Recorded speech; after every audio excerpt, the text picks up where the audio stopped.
সকলোকে নমস্কাৰ জনাইছো আমাৰ CSC চেণ্টাৰলৈ সকলোকে স্বাগতম জনাইছো আজি মই ক'ব বিচাৰিছো আমাৰ CSC চেণ্টাৰত আয়ুষ্মান কাৰ্ড বনাই থকা হৈছে আয়ুষ্মান কাৰ্ডৰ কি নথিপত্ৰ লাগে তাকে মই ক'ব বিচাৰিছো ধৰি লওক আপোনালোকৰ এটা পৰিয়ালত 4 জন মানুহ আছে যদি 4 জন মানুহৰ নাম যদি ৰেচন কাৰ্ডত উঠাই থোৱা আছে তেতিয়া তেওঁলোকে 4 জন মানুহে আয়ুষ্মান কাৰ্ড বনাব পাৰিব যদি তেওঁলোকৰ ৰেচন কাৰ্ডত 3 জনৰ নামহে আছে এজনৰ নাম নাই তেতিয়া সেই যোনজনৰ নাম নাই তেওঁলোকে আয়ুষ্মান কাৰ্ড বনাব নোৱাৰিব আৰু বুজি পালে এই কথা যোনটো মই ক'লো আৰু আয়ুষ্মান কাৰ্ড বনাবলৈ লাগিব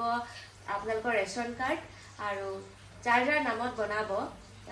তেওঁলোকৰ প্ৰত্যেকৰে আধাৰ কাৰ্ড আৰু প্ৰত্যেকৰে আধাৰ কাৰ্ডত থকা মোবাইল নাম্বাৰ যেহেতু মোবাইল নাম্বাৰ OTP যাব সেইকাৰণে আধাৰ কাৰ্ডত থকা মোবাইল নাম্বাৰটো জিয়াই থকাটো বহুতেই জৰুৰী সেইকাৰণে আপোনালোকে আধাৰ কাৰ্ডত থকা মোবাইল নাম্বাৰটোহে লাগিব সেইটোহে আনিব আৰু ৰেচন কাৰ্ড আনিব